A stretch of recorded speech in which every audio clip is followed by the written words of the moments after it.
जब से 3 राज्यों में भारतीय जनता पार्टी की सरकार बनी है तो भारतीय जनता पार्टी के तमाम नेता आपस से बाहर हो रहे हैं। आपने देखा किस तरह से राजस्थान में एक बाबा ने अगले ही दिन चुनाव नतीजे के बाद किस तरह का हंगामा किया, किस तरह की नौटंकी की, लेकिन उसके बाद अचानक अगले दिन माफ़ी मांगते हुए वीडियो उनके सोशल मीडिया पर वायरल हुए। इसी तरह से आपने तेलंगाना का हिंदुत्व चेहरा राजा को भी आपने देखा किस तरह से स्टेज पर खड़े होकर खुलेआम गालियां बक रहा है और उसके जो समर्थक हैं वो तालियां बजा रहे हैं।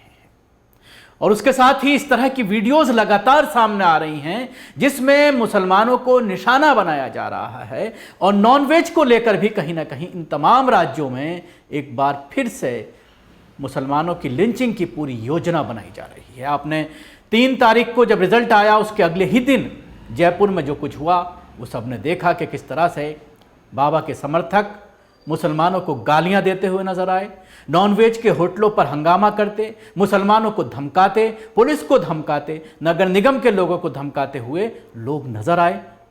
लेकिन भला मानिए कि किसी बड़े नेता ने शायद फ़ोन किया बाबा को और उसके बाद वो माफ़ी मांगते हुए भी नज़र आए और पूरे दिन जो है वो जो कुछ उन्होंने गंद फैलाई थी उसको लपेटते हुए नजर आए। ऐसा ही एक मामला राजस्थान से और सामने आया है जहां पर कोटा से विधायक जो हैं वो ये कह रहे हैं कि नॉनवेज की दुकानों को टच करना है, मुसलमानों को टच नहीं करना। ये वीडियो भी सोशल मीडिया पर वायरल हो रहा है। ऐसे नहीं हो, उसके चक्कर में ऐसा नहीं हो कि वो दूसरे वालों को टच करें। दूसरे वालों को टच नहीं करना, अपन को सिर्फ मीट की दुकानों को करना है। हर किसी को जाके अपन वो उखाड़ने लग गया वो नहीं करना, तो फिर वो गलत जाएगा। सिर्फ पॉइंटेड करके मीट की दुकानें ही ये अपन को ध्यान रखना और जिसके बाद लाइसेंस दिए उनको तुरंत लाइसेंस तो बंद तुरंत हटाना होगा।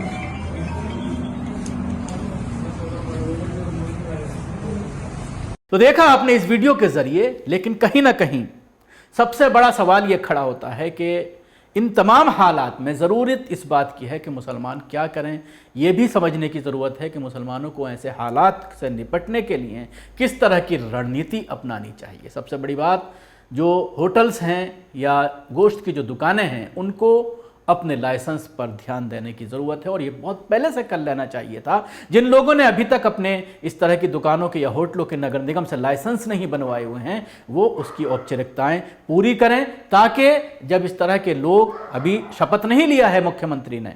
अभी आला कमान ये तय नहीं कर पाया है तीनों राज्यों में कि कौन मुख्यमंत्री होगा, उसी को लेकर के खींचतान चल रही है। राजस्थान में हालांकि वसुंधरा राजे सिंधिया को सुबह बुलाया गया आला कमान के जरिए और इस तरह की अटकलें आ रही हैं कि उनका नाम तकरीबन फाइनल है। वहाँ शिवराज चौहान की भी बात सामने आ रही है कि वो भी तकरीबन फाइनल हैं।